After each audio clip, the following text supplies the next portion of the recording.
Hi, everyone. Welcome to the last week of the Winter Vegetable Sagra. Thanks for tuning in. I'm super excited to have this last week. That's kind of like a mishmash of all these other vegetables that are in our project. And I'm super excited to be joined today by my friend Jim Dixon. Jim, hi. Jim also lives here in Portland, Oregon, where I do. He has a business called Wellspent Market. It used to be called Real Good Food, and the wholesale arm of that is still, I believe, called Real Good Food. And the consumer side, which they do, they have a retail shop in Portland, and they also do mail order. It's called Wellspent Market. And I really encourage you guys to take a look at that website and all the resources that Jim has put together for home cooks. So Jim has got a really cool like backstory too. So I'm going to attempt to talk a little bit about that, and you can add and correct me, Jim, if you're wrong. I mean, I've known Jim for a long time and met him at the farmer's market when he was selling olive oil. And you can read all about this as well. This morning, Jim, I looked on Wellspent Market, and I looked at our story, and I looked at the Jim Dixon part. This is all at the bottom of the website. There's a really fantastic video that I'm going to try to post on, but I have to maybe ask Noah how to do that. But you know, Jim was a food writer in Portland for a long time, and then in the 90s, he goes to Italy. Also, his wife is my my Sicilian soul sister, Judith, and he went to Italy and tasted some really fantastic olive oil, and was like, I got to get some of this. I got to have some of this, and you did something that when I was reading it, Jim, I was like, oh, wow, like this is exactly how, this would be like, I would do something exactly like this, where it's like, oh, this is really great. I want to get some. Oh, let me just get a bunch. And then I'll just like sell it to my friends. And then it just like becomes this big thing, So he starts importing this olive oil and selling it because he knew all these restaurants in town, because he'd been a food writer and was writing about restaurants for Willamette Week. Which is a newspaper here in Portland, and chefs started buying from him. And I mean, the thing that's really special about Jim is he's one of those people that's like, anything you say, I like believe. I was like, yes, like you're not trying to like sell anybody on it, and you say it in the thing. You're like, cool, if you want this stuff, you can buy it, but if not, I'll eat it, so it's fine. Like you're not ever pressing anything on anyone. And like all of your advice on like products and cooking is like fantastic. Yeah. And I mean, you're just like, let's use this stuff that we've got. Don't waste food. Let's like make it simple, make it good. Like just start with all good products and make something really fantastic. So this thing where you found like really great olive oil in Italy, you started importing it here, kind of did like a CSA model sometimes, and people will buy it up front and just help cover the cost of making this stuff available to all of us, which is really fantastic. And I think a lot about this with you turned me on to cat's vinegar. And so like, you're selling all these products to the restaurants around town, and then you start realizing, I'm like, oh, and you told me, you're like, cat's vinegar is like really fantastic. It kind of is a game changer, and so then you replace your, really swaggy kind of vinegar, and you get this really fantastic vinegar, and you realize, whoa, like this really does change everything. And I started buying it for everyone that I knew, and I was like buying too much of it. And, and I was like giving it away to people. And then I remember saying to them, you know what, just telling you about this is gift enough. I'm like, buy cat's vinegar, but I feel like that's like with your rice that you offer, all these things are just like really improve dramatically our home cooking, I think. And you not only, you're a huge supporter and promoter of locally grown things, but you're also sourcing things in the travels. Like you go to Italy, you go to New Orleans a lot of times because you have a son that lives down there. You go to Portugal, wherever you go, you're like trying to find like high quality, great stuff that's like hand created by like real people. And I just really appreciate that you bring that to us in Portland and then beyond. Well, I do it because I love to eat, and I'm always looking for better things to eat and things I can eat myself. And that's really what drives the whole business. Is like, I need to eat more of this. I guess we better buy it and sell it. I love this. And then the recipe. So not only when you go to Wellspent, like there's all these products that you can buy that are really fantastic. I just used pomegranate molasses last night for the first time. Oh my God. I'm like, why have it taken so long to use this? On a radicchio salad with beets and stuff. And then, but there's like, your recipes are really fantastic. Like they're written for the home cook. They're totally not pretentious. They're totally approachable. It's just like, yeah. And a lot of times they're just written like just in your voice. Like you just can imagine being in the kitchen with you. So they're like just a really fantastic resource. And so I really encourage people to take a look at that. There's everything. And, I want more people to cook more. I mean, I like cooking, and I think everybody should, you eat better if you cook your own food most of the time. Yes. I know, that's great. And you've always been there for all of these, all of this Culinary Breeding Network projects that we've done and events, and you're always fighting for the cabbage. I always have to, between you and Catherine Dunley, I'm like, I'm like, you guys both want the cabbage. So, but you're always willing to work with other things in celeriac. So, you've really promoted for us quite a bit these winter vegetables, and really appreciate that. And you've also participated in the Sagra del Radicchio up in Seattle to promote all these veggies to get people to eat more winter vegetables. So appreciate that you've got a lot of great resources on your website as well. Thank you. So today you're going to talk, you filmed a video. Thank you very much. You did a really complicated one where it was like 2 cameras. So I like that. We have an in-house videographer. We're really lucky. Oh, good. So you did Cole Cannon, and this was, I'll let you talk about it, but it's like, St. Patrick's Day is coming up. It's an Irish dish. It's traditionally mashed potatoes and kale or cabbage. Yeah, some kind of greens. Twist. Yeah, it's a spring dish, and I made a kind of a traditional one. Just the only thing I changed was adding celeriac or celery root, just because I love how it tastes with potatoes. I mixed the two together quite a bit. But other than that, I kept it fairly honoring the Irish tradition of using a lot of dairy. So we used both a lot of butter and a lot of cream. I've made it in the past. I used to have a recipe called San Patricio's for the Italian version of Cole Cannon that I used olive oil and I can't remember if I used broccoli rabe or cime di rape or something, but I made it with green nettles. There's wild stinging nettles too. It's quite good. But it's basically a potatoes and greens dish with a lot of delicious dairy or fat in it of some kind. Yeah. But it's one of those things that's quite simple. But when you taste it, it's kind of remarkably delicious. And it's a classic good recipe that's really kind of more than the sum of its parts.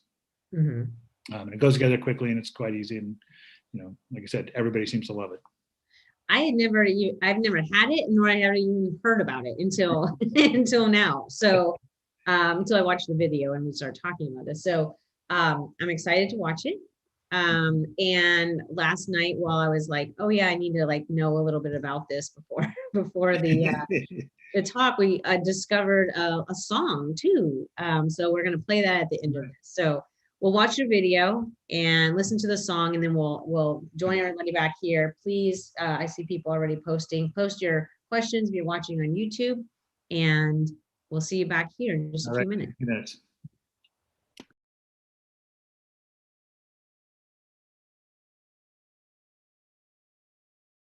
All right. Hi, I'm Jim Dixon from Wellspent Market, and today I'm going to use one of my favorite vegetables, celery root or celeriac, and I'm going to make a traditional Irish dish called Cole Cannon, since we're getting close to St. Patrick's Day, and it just happens to use my other favorite vegetable, cabbage. Cole Cannon, the name Cole is the classic word for cabbage, K-O-L or C-O-L, and the cannon, according to some sources, is a Gaelic term that means white-headed, so Cole Cannon, white-headed cabbage. And it's traditionally made with just potatoes, cabbage, and either leeks or spring onions. But we're going to add the celeriac to it just because it has a great flavor and it's an underused vegetable that everybody should use more of. They're a little gnarly and kind of intimidating to work with. This is the root, and they grow like this, so this is quite often has some hairy roots down, and then the stem comes off here. So the first thing you need to do is just sort of cut away some of this massive root at the bottom. And you'll see it exposes little channels of dirt. We can deal with those too. Just kind of cut it down to about like that. And then we can make a little composting here. So we got that done. The rest you can just peel with a swivel peeler, like a potato peeler.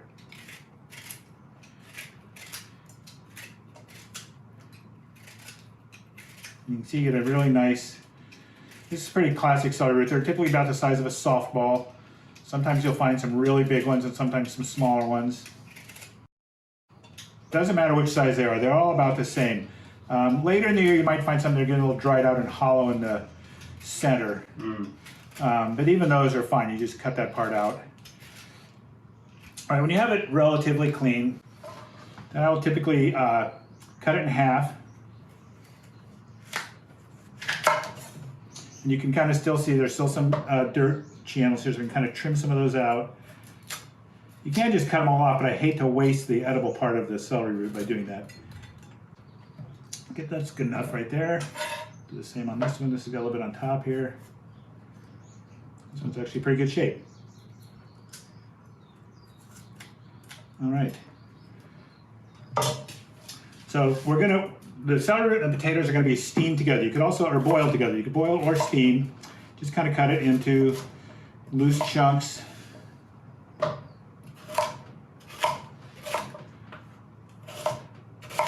They don't have to be perfect. Decide to do this. Those are going to go into a pot.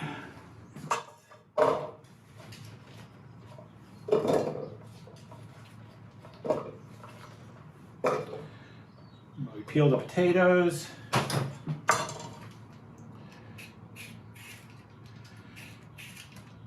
I had a chef one time tell me that you should always peel potatoes. I know some people like to leave peels on for some things, but especially for a dish like this. Basically, the potatoes and the celery root will be mashed together. And I have no problem eating peels as long as they don't really detract too much from the enjoyment of whatever I'm eating. And for a dish like this, they're really much better peeled. And potatoes I sort of divide into two categories. Russets like this are often referred to as floury or mealy, and it really refers to the texture of the cooked potato. Yellow potatoes and red potatoes tend to have a little more of a waxy quality when they're cooked. And those are just a couple of the varieties amongst the hundreds of varieties of potatoes. And if you live in a potato eating country like Ireland, they actually call out the name of the potato that they want you to use. Oh, awesome.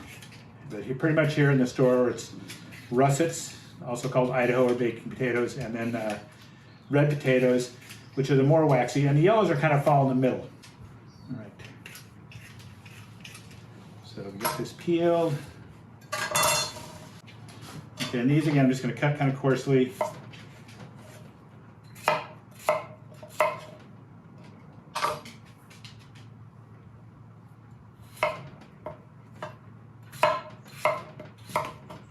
Watch your fingers.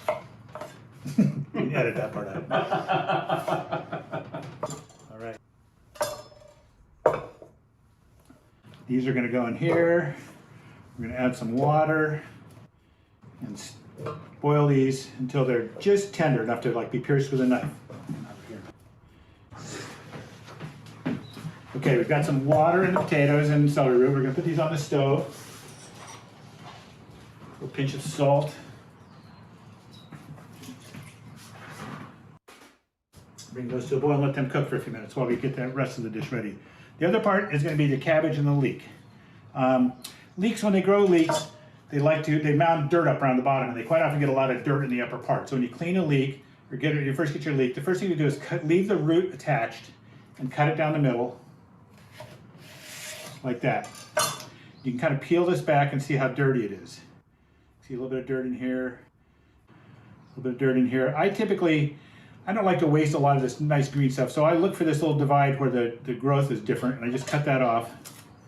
And if there's a lot of dirt in here, this is a very clean leek. We'll run it under the cold running water to clean it. So we'll do the same with this, and we'll just pull these back a little bit.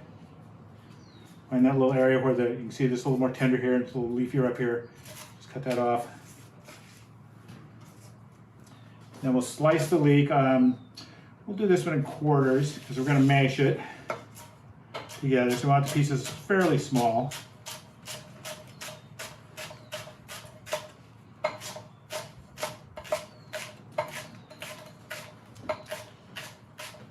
Slice the leek like that, right down to the root end.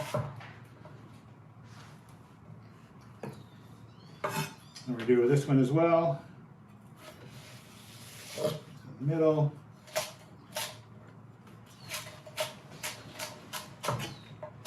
Chop the leek up.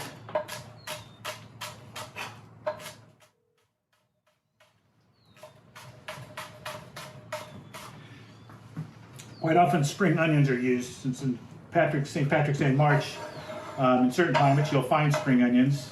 I don't think I've seen them at the farmer's market here, but some recipes call for spring onions for this dish. Got it. Now this is a nice big head of cabbage. We're going to use about half of this cabbage. So I'm going to cut it in half first.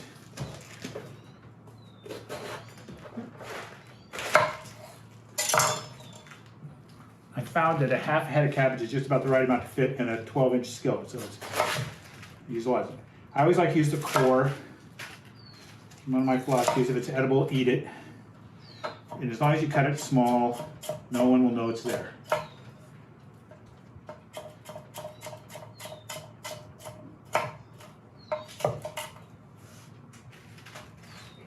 And I'm going to slice this cabbage into fairly small pieces. And I find once you have them quartered, you have a nice flat surface. You can lay it down like this. Cut down through it this way a few times. And then lay it the other way and cut it this way.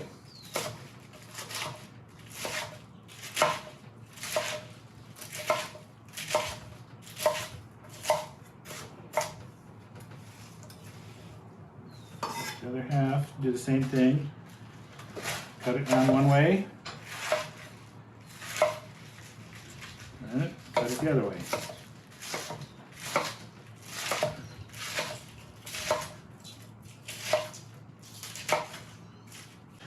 So we're going to cook the cabbage and the leek in butter. This dish is really all about dairy products. It's a celebration of Irish butter and cream or milk. So we're going to take a nice big chunk of butter.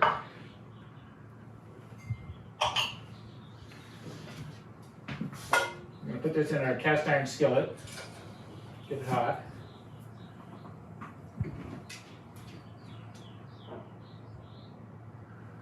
When that butter gets melting hot, we're going to add this to it and saute that fairly soft and tender, about 15 or 20 minutes, maybe a little less.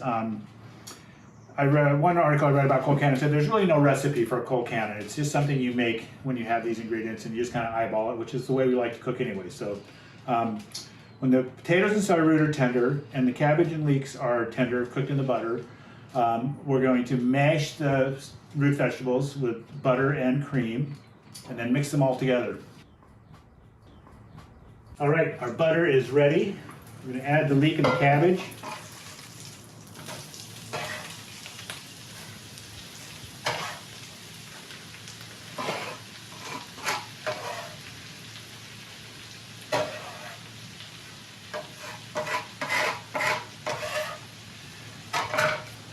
And a pinch of salt. I'm going to let that cook for a while, get it nice and tender.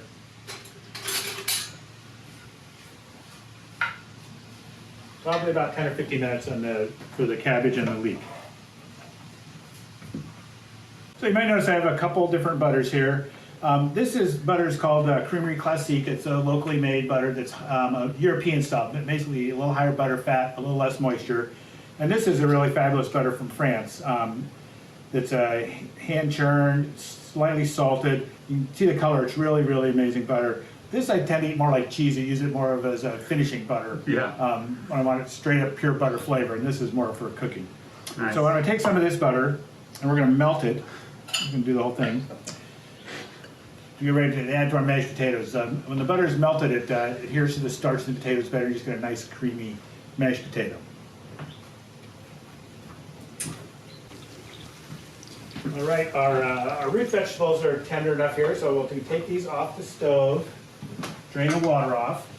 All right, so we get most of the water off. We're going to put these back on the stove and let them dry a little bit, get dried off some of the water. So turn the burner on low.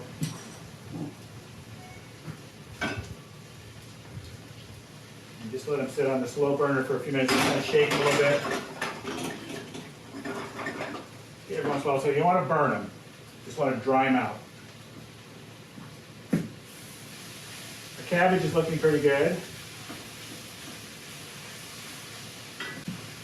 Got melted butter. All right, so we're going to mash the root vegetables with this melted butter. It's good to do the butter first.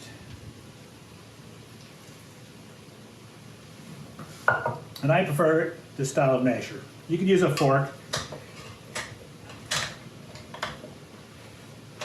These old-fashioned mashers really do a nice job. And I kind of like my mashed potatoes a little chunky. I know everybody has their own feeling about it, but I don't mind a few little, sort of I don't really like a smooth puree of mashed potato. I like a little chunkiness. And we've got some cream that we've warmed up a little bit. Add that. Probably about that much.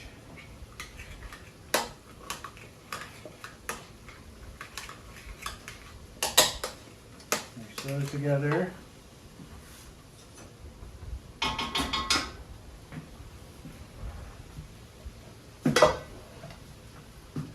Then our cabbage and leeks are ready. We're going to add those to the pot. We're going to get rid of the masher. So we'll add the cabbage and the leek to the root vegetables, the mashed potatoes and the mashed celeriac.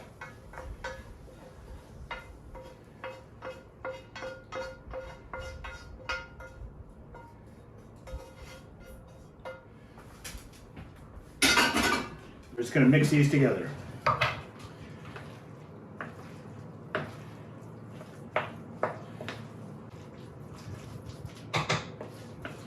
These are probably going to need a little bit of salt. We'll give them a taste first.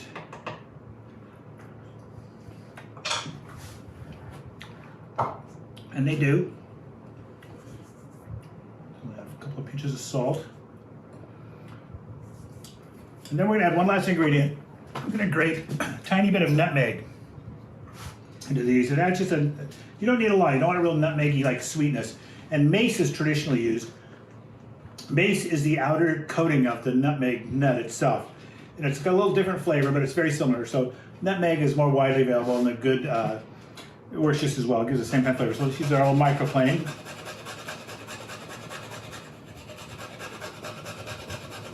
And again, it's not going to be very much. I'm sure it's much less than 1/8 of a teaspoon. It's just a few gratings of nutmeg to give it a little extra flavor.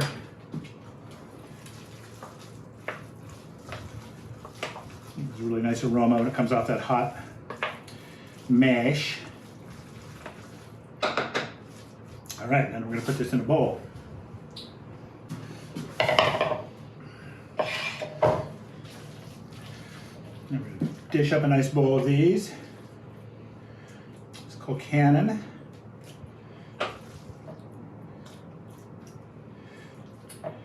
Traditionally in Ireland, Colcannon would be served with either some boiled ham or some bacon. The one thing you're always going to want to put on it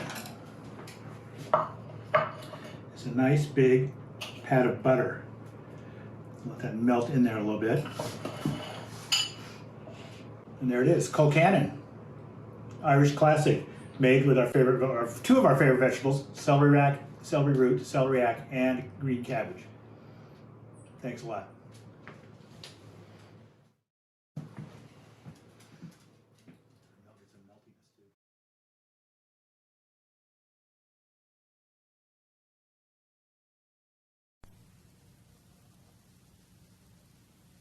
Well, did you ever make Colcannon made with lovely pickle cream, with the greens and scallions mingle like a picture in a dream? Did you ever make a hole on top to hold the melt and flake of the creamy flavoured butter that our mothers used to make? Oh, you did, so did he, and so did I. And the more I think about it, sure the nearer I'm to cry. Oh, weren't them the happy days when troubles we knew not, and our mothers made Colcannon in the little skillet pot. Well, did you ever take potato cake and boxed it to the school? Tucked underneath your oxter with your books, your slate and rule. And when teacher wasn't looking, sure a great big bite you'd take of the creamy flavoured, soft and melting sweet potato cake. Oh, you did, so you did, so did he, and so did I. And the more I think about it, sure the nearer I'm to cry. Oh, weren't them the happy days when troubles we knew not, and our mother's made cold cannon in the little skillet pot.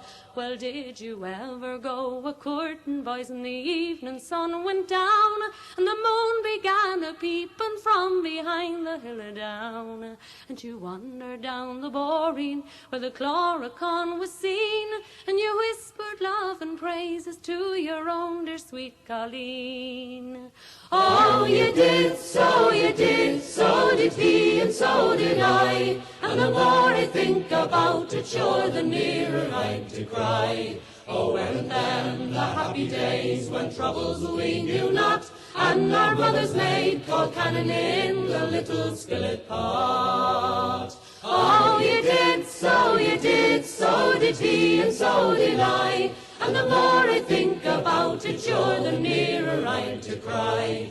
Oh, weren't them the happy days when troubles we knew not, and our mothers made cold cannon in the little skillet pot.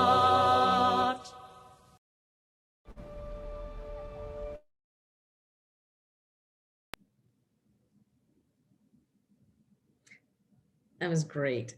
That was great. I love that song. I know, it makes me feel like crying for some reason. Like, I don't know if it's like the Irish, like vibe of it, or that the fact that they're singing about cold cannon, like food. I love that. Oh my God, it's great.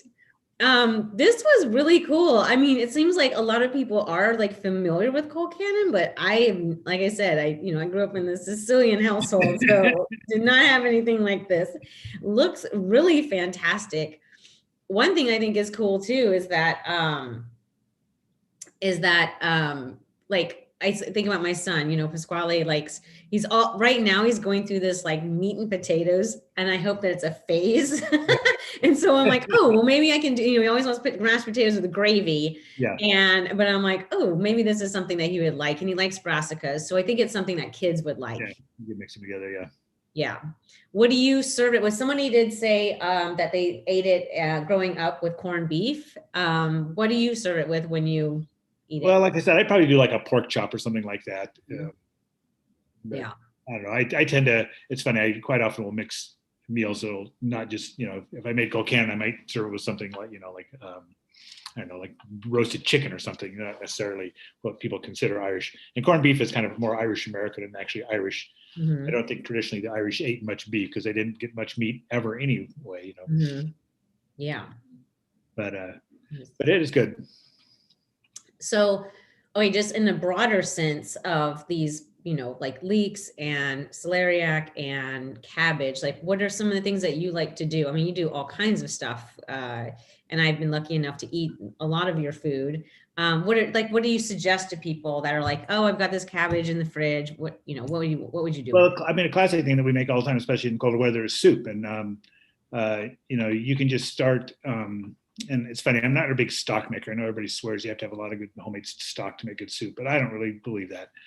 You just saute your aromatics in olive oil, of course.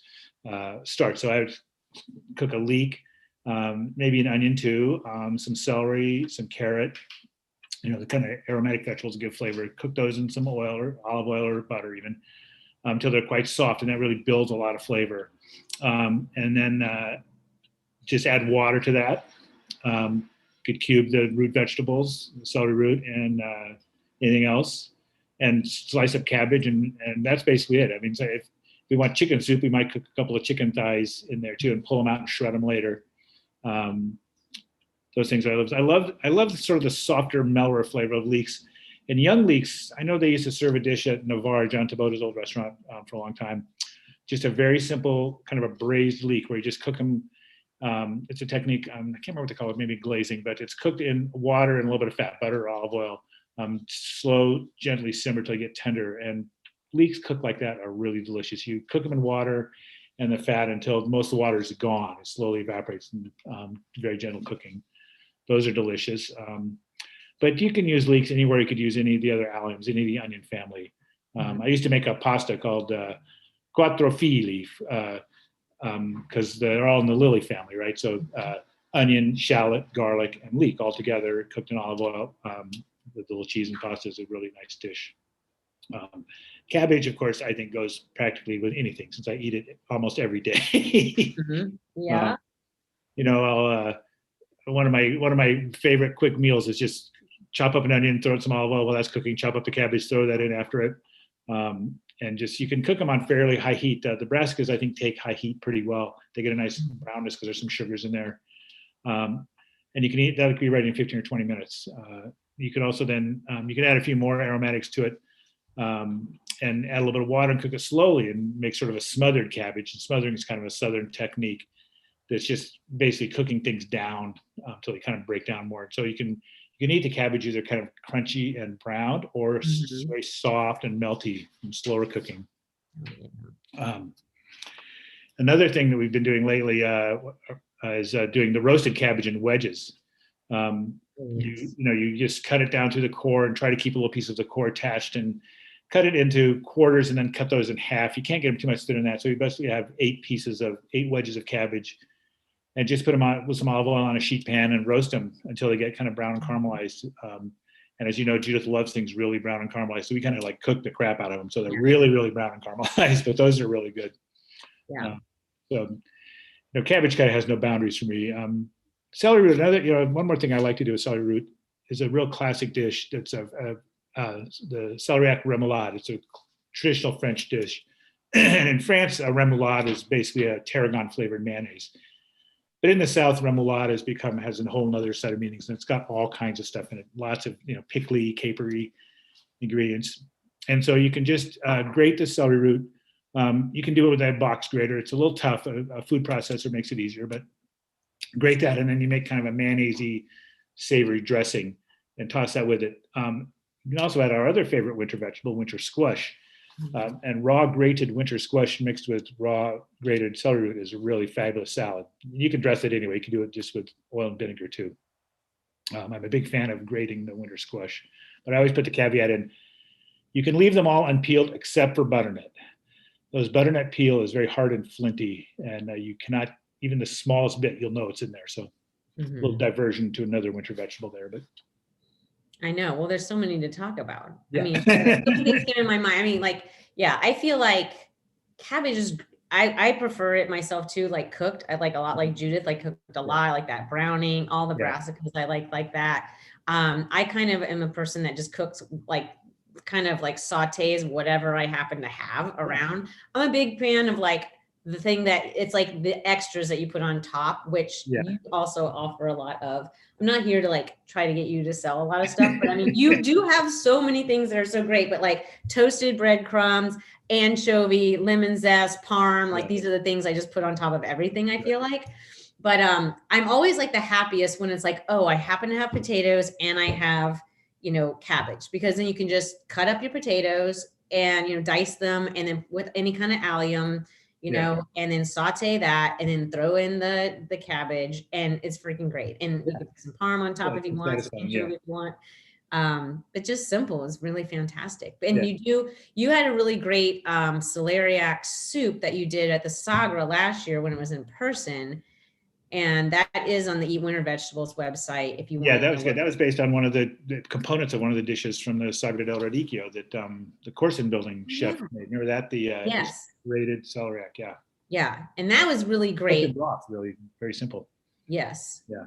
Very good. So that that one you can get on the Eat Winter Vegetables website. Someone did ask this, is nutmeg traditional? He grew up with caraway always when served with cabbage. Because he has Irish German relatives.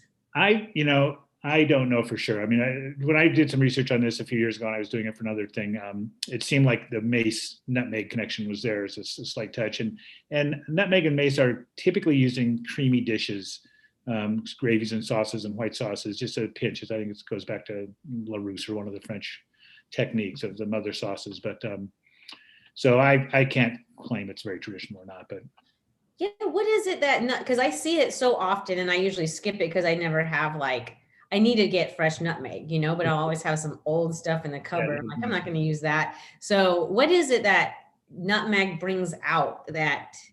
it's funny. It's a unique flavor. There's not much else that really has that same flavor, but it just adds, it's not really sweet, but it just adds this other flavored note that's different from everything else and kind of like, kind of brings out some of that flavors of the creaminess in a dish. It's used in a lot of gravies, things like that. Yeah. And the whole nutmegs are great because they last forever.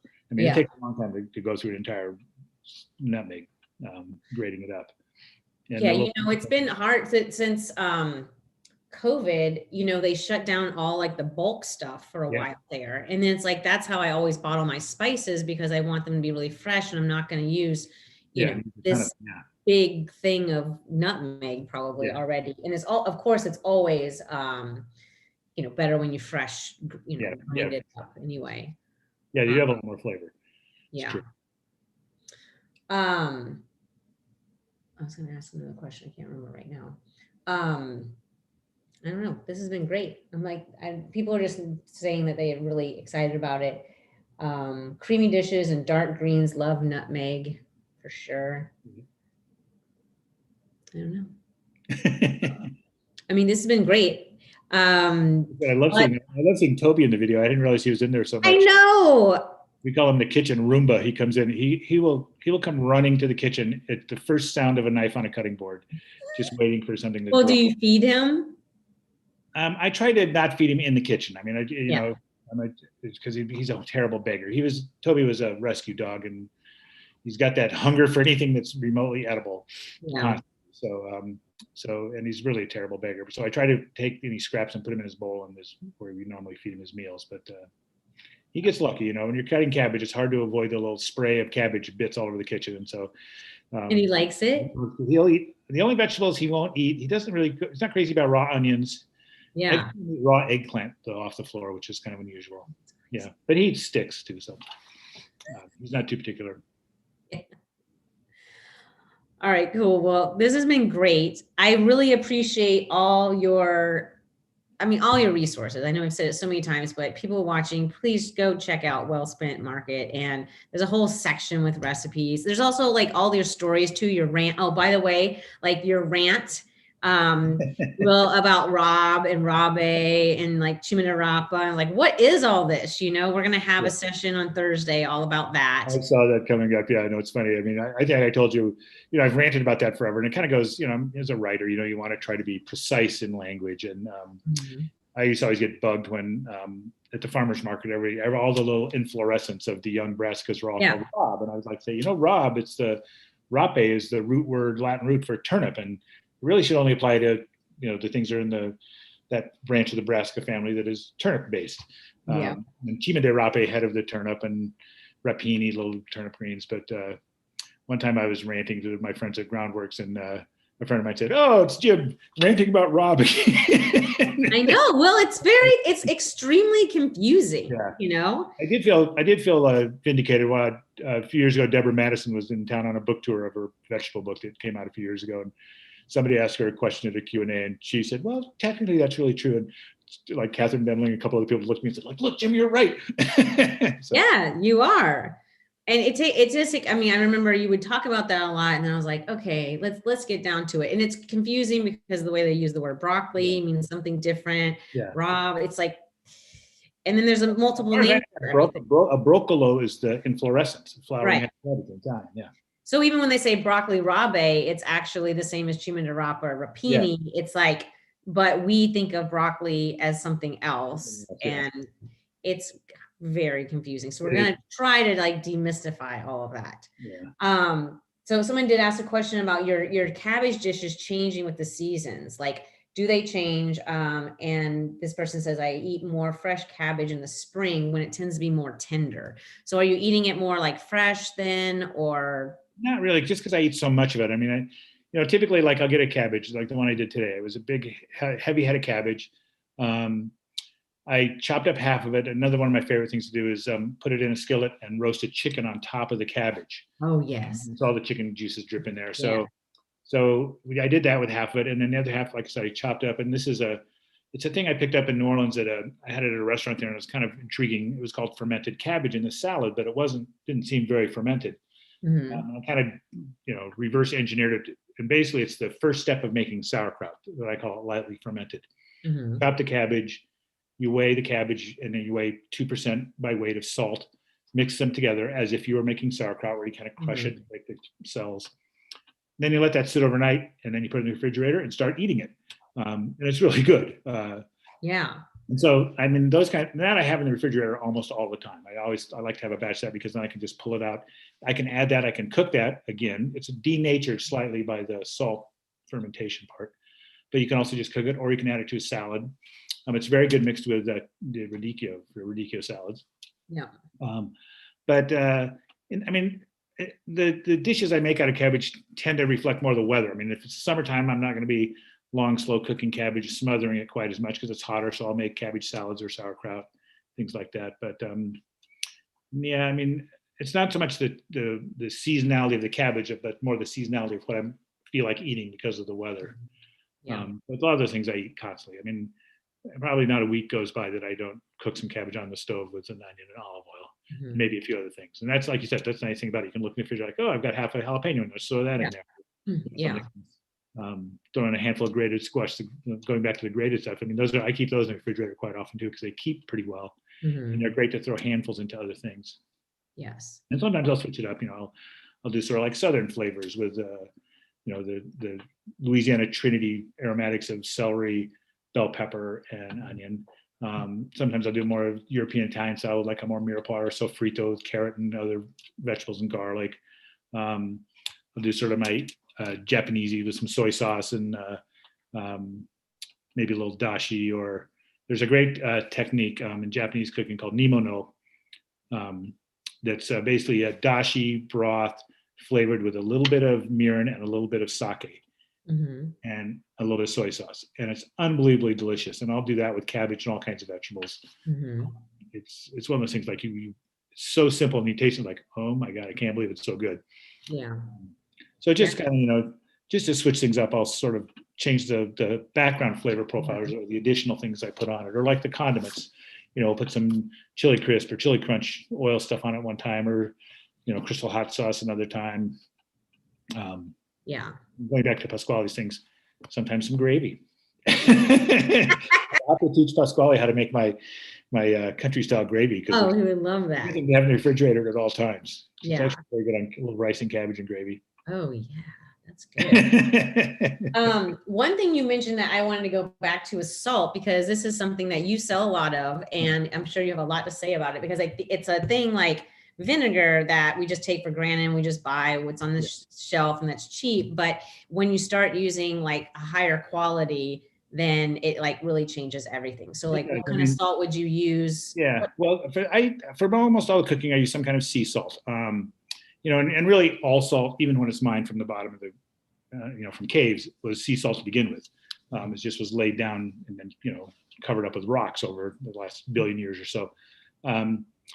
But salt is it's the one thing you have to eat. I mean, your body can't survive without it in some form, and it enhances the flavor of foods. And my primary argument against a lot of salt that's used in when people talk in the world of food and cooking, almost everybody recommends using Diamond Crystal Kosher salt, and I understand why. It's a very uniform salt. Especially restaurant chefs learn to dose the salt by feel, and the Diamond Crystal Kosher, it's a brand name. It's made by evaporating salt brine under pressure, and it forms a pyramid-shaped crystal that's kind of a fluffier one. So Diamond Crystal Kosher salt is the same volume of Diamond Crystal will weigh a bit less than the same volume of a finely grained sea salt. So that's why you like to salt by taste or by weight for baking. But primarily, so and the better sea salts have all the trace elements in them. Most salt, almost all salt, 90% of the salt produced in the world is meant to go for industrial use, like making polyvinyl chloride or things like that. And those producers want pure sodium chloride, as pure as possible. So a lot of even sea salt, as the salt comes out of solution and evaporates, at a certain point, it's the highest concentration of sodium chloride, and they will dump the rest of the salt brine and then rinse the dry salt again with fresh water to make it more pure. But culinary salts that are made just for eating, the better ones, they allow all the seawater to evaporate, and you get the trace elements. So instead of a 99% sodium chloride, you get closer to 95%, somewhere in there. It's not a big difference, but it buffers the bitterness of the sodium chloride slightly. A good way to taste salts is with dark chocolate. You can take a little tiny piece of dark chocolate and dip it in different salts, and you can really taste the difference. In the end, salt is sodium chloride. It's all basically the same. So a lot of it comes down to the background of the producer. Diamond Crystal is made by Cargill, which is one of the giant food producing corporations of the world, and it's been criticized for human rights violations and environmental things and stuff. And it's just not a kind of a transnational firm that basically makes profit by exploiting some environment or people, one or the other, or both. I'd rather give it to smaller firms that make better quality stuff. And salt is one of those. Most of the salt I use comes from Portugal. Excuse me, I got a little hay fever. I'd read this article almost 20 years ago in The Atlantic by Corby Coomer, well-known food writer. And he was talking about how he loved French fleur de sel, but it was so expensive, and it had this wonderful quality. But a friend had turned him on to this Portuguese company that just started making the same type of salt. So fleur de sel, or as we call it, flor de sal, since it's Portuguese, flour of salt, is salt from evaporative ponds.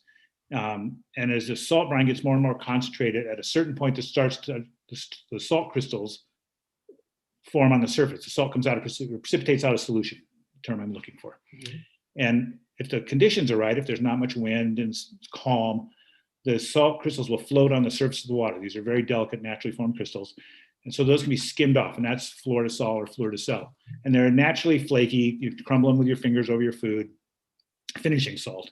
And so these guys in Portugal, a bunch of marine biologists, wanted to harvest algae from the salt marshes in the Algarve, the southern part of Portugal. And the area they did it in was an old Roman salt producing area. And there's old salt ponds called salinas all over the area. So eventually they ended up being both in the algae business and in the salt business. And this article talked about these young guys that just started this company. And eventually I tracked them down and have been importing their salt for about 15 years. And the flor de sals are table salt, and the fine sea salt, which is milled fairly fine, like Europeans like their salt kind of powdery almost, is what I use for cooking. And you have to kind of recalibrate your cooking. I've oversalted many things because I'm not used to it. Grab a pinch, put it in there, grab another pinch. Oh, one pinch too many. But salting and tasting as you cook it's a good thing to develop, and that's really the best way to salt your food. Most people have health concerns about salt. Most salt in people's diets comes from processed food. So the salt that you put in your food at home is in fairly small percentage of the salt in your diet. So if you're worried about your salt intake, stop eating processed food. But it does make a huge difference. Yeah. You got to have good salt. Great. That's really great background. Salt, I only have two things in the kitchen. They'd be olive oil and salt. Those, yeah, make pretty much anything taste good with olive oil and salt. Yes. I used to work at the farmer's market where we met, right? And I would do like we'd have the station where we'd have the little camp stove and, to sample vegetables. And people would always be like, this is so good. What did you do to it? I'm like, nothing. It's olive oil and salt. Yeah. And they'd be like, no, you did something else. I'm like, no, that's it. Like, this is the vegetables. Yeah, really, that's all you need. Yeah. Well, it's funny. This morning was reading something by Rachel Roddy. She's an English woman that lives in Rome and has a cooking website and does classes.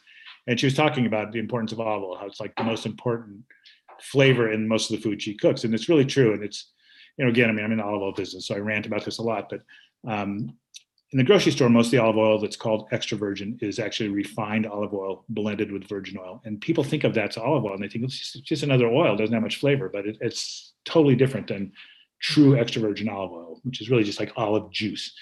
And it's not greasy, it has a lot of flavor. It drives me nuts when I see recipes that call for a neutral oil. I'm like, why would you use a neutral oil when you can use something delicious? Well, when I do these tastings to try to figure out like which like garlic is the best. I oftentimes will put it, I mean, I use olive oil all the time for everything, right? But then when I see that, I usually ignore it, honestly, and I use olive oil. but like I have done it where we tasted garlic, and even though at home I would put garlic in olive oil and eat it like that, but just to try to get the flavor of the garlic and nothing else, I've used grapeseed oil. Grapeseed oil, yeah. Because it's pretty Yeah. fine, I guess. Yeah. And the other thing that you were talking about that I wanted to say to like encourage people to cook at home and like not worry about doing all the things. I think there's like a problem with all the information about cooking and all the magazines and all this kind of stuff. And people kind of don't know what to do because there's too much information. And like stock you mentioned, and it's like, making stock and how you're supposed to do it. It takes all the, it has to be all skim it off and all this stuff. I'm like, okay, this is what happens. Like I roast a chicken or I buy a chicken from, New Seasons already roasted. I eat the thing. And then I just put the whole carcass. I don't care if there's skin left on it or if there's, there's meat left on it or anything. I just throw it in there and in the pot with water. Maybe I'll put onions in it. Maybe not. I don't know. Just like, and then cook it for, I don't know, half an hour, 1 hour, whatever I have time for. And then save that. And then I save it and it's not clear. It's cloudy. Maybe it's got some chunks in it. I don't know. I'm not really concerned about it because then like last night I made risotto and I used that and it tastes great. But it's like, don't get like hung up on making sure you're doing it right, because I mean, that's what I did with my grandmother. She wasn't worried about if it's right or not. It was like, this tastes really good. So just a lot of those, I call them kind of chefy techniques, and they come out of cooking school and this need for clarified stock because of the presentation. And, that's fine if that's what you're into. But I mean, for most people that are cooking at home, I mean, you need to get something on the table to eat fairly quickly. You don't have, maybe on the weekends you might have the luxury and the time to do projects like that. That might be fun. But for the most part, to me, it's more about like, I want to make food that tastes good, that doesn't rely on too many industrial ingredients. I mean, I have no problem with eating a few of those things. They're fine. And, nobody has all the time that we wish we had to do things. You can't make everything from scratch. There's some things that some places are better suited to make them. Olive oil is a good example. Olive oil should be made where the olives are grown, and olives only grow some places. So that's where you get your olive oil. But yeah, that whole thing of, skimming and all that stuff. I mean, skimming is just, there's, little impurities and stuff that, like you said, may cloud your stock, but who cares? I mean, at the end, unless you're making like a super, super clear consomme or something, it doesn't really matter if your stock is crystal clear. A little cloudiness is not going to hurt. So yeah, I'm more in favor of flavor over appearance. I always like to say brown is the color of flavor.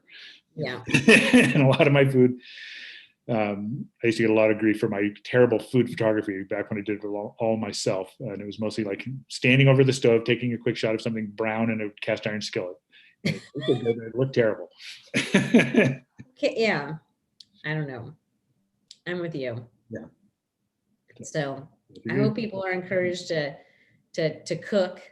I think so. And you've given us a lot of ideas and a lot of advice, and there's plenty more on the Wellspent. Yeah, if anybody has more questions, we've started a little feature on our Instagram that Ask Jim. So you can, I think that I don't know how you do it, but there's somewhere in the Instagram stories you can put in, you can ask questions. So if you have questions, and you can always email us from the website. I mean, I'm perfectly willing to help people out.